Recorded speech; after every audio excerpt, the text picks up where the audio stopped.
Hello everyone, finally I got iQOO Neo 10. So in this video I'm going to sharing short unboxing and short review and give my first impression.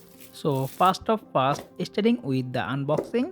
In the box you can get one soft case, one SIM ejector tool, Type C to Type C USB cable, and our iQOO Neo 10. This is a orange color, but this smartphone also available black and white color.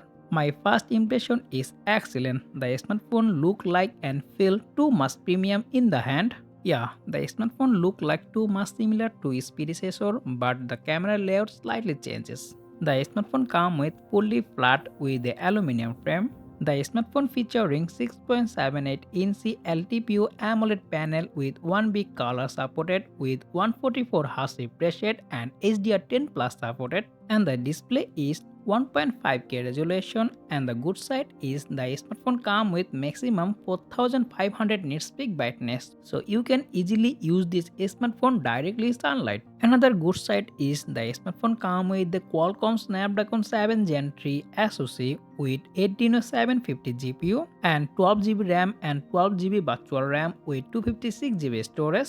And the smartphone also comes with Q2 chipset to increase the gaming performance. And the smartphone running Origin OS 5 with Android 15. The smartphone comes with a dual camera setup, 50 megapixel main sensor and 8 megapixel ultra wide, and the front is come with a single 16 megapixel selfie camera. And I'm also making this smartphone dedicated camera review, so make sure to subscribe and press the bell icon. Don't miss this video. Another great features, the smartphone comes with a massive 6100 mAh battery with 120 watt adapter. So just 15 minutes you can charge 50% on your smartphone. So that pretty much for this smartphone short unboxing and review. Full review coming very soon. So make sure to subscribe and press the bell icon. Okay, that pretty much for today video. If you found this video informative, make sure to subscribe and press the bell icon, and I will be catch you next one. Take care. Allah Hafiz.